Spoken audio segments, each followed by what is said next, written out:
नसीब का लिखा। 15वीं शताब्दी की यह कहानी है। किसी गांव में एक बहुत ही ज्ञानी पंडित रहा करता था।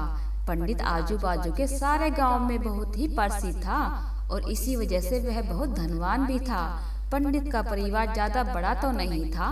पंडित पत्नी के साथ अपने बड़े से घर में अकेला रहा करता था, क्योंकि पंडित को कोई बेटा नहीं था और एक बेटी थी जिसका विवाह पास के गांव वाले एक श्रीमंत लड़के से हो चुका था। पंडित ने शादी से पहले अपने होने वाले दामाद की अच्छे से जांच पड़ताल की थी और अपनी बेटी का भविष्य ठीक ठाक से पढ़ा था। तब जाकर उसने अपनी बेटी की शादी की थी। लेकिन चंद सालों में पंडित की दामाद को बुरी आदतों के चुंगल में फंस गया। जुआ और शराब की बुरी लत ने उन्हें सड़क पर लाकर रख दिया था।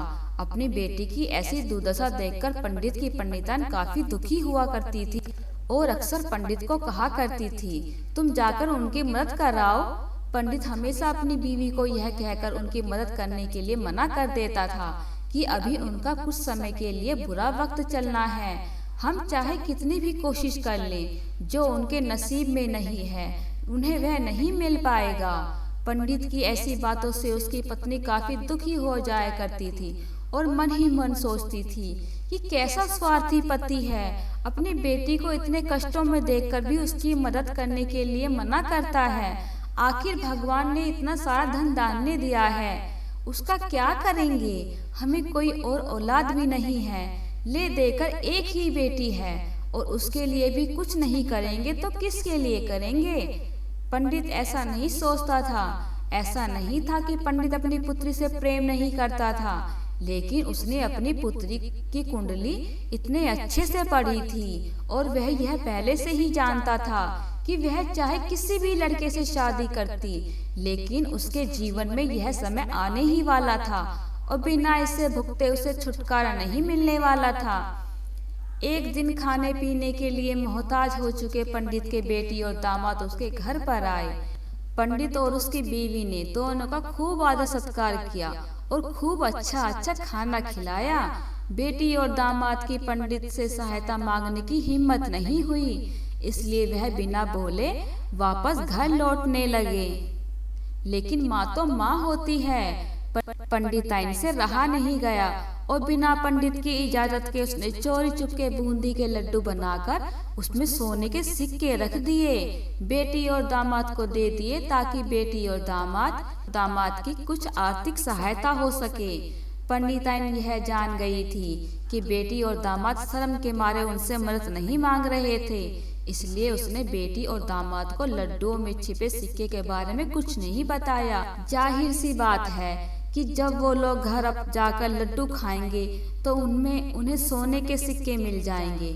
इस तरह बिना उनके मांगे ही उन तक मदद पहुंच जाएगी। सोचकर पंडिताइन मन ही मन अपनी बेटी की मदद करने के लिए खुश होने लगी। पंडित के दामाद और बेटी उन दोनों का आशीर्वाद लेकर अपने घर की तरफ रवाना हो गए। उन दिनों गाड़ियां तो होती नहीं थी, घोड़ा गाड़ी और बैलगाड़ियां चलती थी। बेटी और दामाद का गांव पंडित के घर से कोसों दूर था, फिर भी पैसों की कमी होने के कारण वह पैदल ही अपनी गांव की तरफ निकल पड़े। थोड़े दूर ही चले थे कि पंडित की बेटी के पैर में मोच आ गई और अब उसका चलना भी मुश्किल हो गया था। पंडित के दामाद ने जब यह देखा कि उसकी बीवी अब बिल्कुल चलने में सक्षम नहीं है, तो उसने एक तांगा अपने घर तक किराए पर ले लिया और दोनों पति पत्नी तांगे में बैठकर घर तक पहुंच गए। लेकिन तांगे वाले को देने के लिए उनके पास पैसे नहीं थे, इसलिए पंडिताइन ने जो बूंदी के लड्डू उन्हें दिए थे वही किराए के तौर पर उस तांगे वाले को दे दिए। तांगे वाला बूंदी के लड्डू को लेकर वहां से चला गया। तांगे वाले अपने घर की तरफ जा रहा था, तब उसे एक हलवाई की दुकान दिखी। उसने सोचा कि थोड़े से बूंदी के लड्डू से मेरे घर के लोगों का पेट थोड़ी भरने वाला है, इससे अच्छा मैं इन बूंदी के लड्डू को बेचकर उनसे कुछ चावल खरीद लेता हूँ। तांगे वाले ने बूंदी के लड्डू हलवाई को बेच दिए। जिस गांव में वह हलवाई रहा करता था, उसी गांव में एक आदमी ने अपने घर पर पूजा रखी थी और उसी पंडित को पूजा के लिए बुलवाया था। उस आदमी ने उसी हलवाई के बूंदी के लड्डू लिए जहां से उस तांगे वाले ने बेचे थे। हलवाई ने भी उस आदमी को तांगे वाले खरीदे हुए लड्डू ही पहले दिए।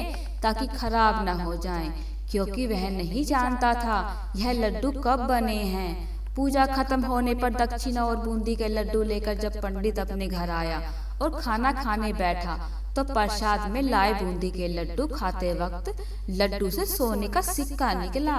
इस घटना को देखकर पंडिताइन की आंखों में आंसू बहने लगे। पंडित ने जब पंडिताइन से उसके रोने का कारण पूछा तो पंडिताइन ने पंडित को सब कुछ बताया और पंडित से उनकी बातों पर भरोसा न करने के लिए माफी मांगी। पंडित ने पंडिताइन के आंसू पोंछे और कहा, तुम्हारी तरह मैं भी हमारी बेटी से बहुत प्यार करता हूँ, लेकिन अगर हम उसकी अब मदद करते हैं तो दामाद हमेशा ऐसे ही मदद की अपेक्षा रखेगा और अपनी बुरी आदतों को कभी नहीं छोड़ेगा। पंडिताइन भी अब पंडित की बातों से सहमत हो गई थी। 2-3 महीने बीत गए। पंडित ने दामाद और बेटी फिर से एक बार उनके घर आए और इस बार उनकी परिस्थिति पहले से बेहतर थी, क्योंकि पिछली बार खाली हाथ जाने के बाद दामाद ने नया काम शुरू किया था और अपनी सारी बुरी आदतें भी छोड़ दी। दोस्त